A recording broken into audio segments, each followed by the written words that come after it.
પહેલાં દાળને સારી રીતે ધોઈ લેશું અને કુકરમાં પાણી નાખીશું, કરીબન 2 ગ્લાસ જેટલું, અને એમાં ધોયેલી દાળ નાખીશું. અંદર થોડું હળદી, થોડું મીઠું પણ ઉમેરીશું અને 2 મીડિયમ સાઇઝના ટમેટો નાખી અને આપણે એને 3-4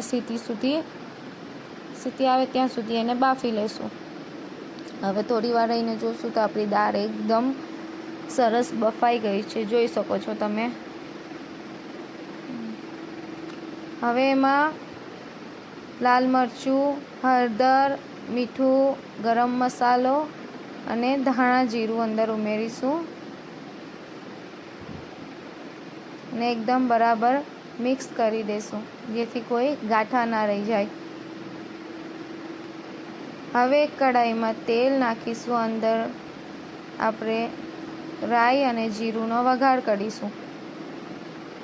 હવે થોડી રાઈ અને જીરું એકદમ તતરી જાય પછી એની અંદર આપણે લોકો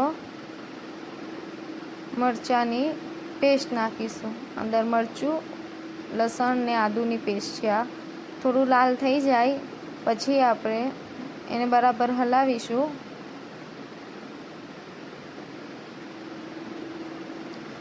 થોડું લાલ થઈ જાય આવી રીતે પછી આપણે એને થોડું મિક્સ કરેલી દાળ જે છે એ નાખી દઈશું અને બરાબર મિક્સ કરી અને એકદમ ઉકળે ત્યાં સુધી જોઈ શકો છો તમે ગાઈસ કે દાળ આપણી ઉકળી ગઈ છે.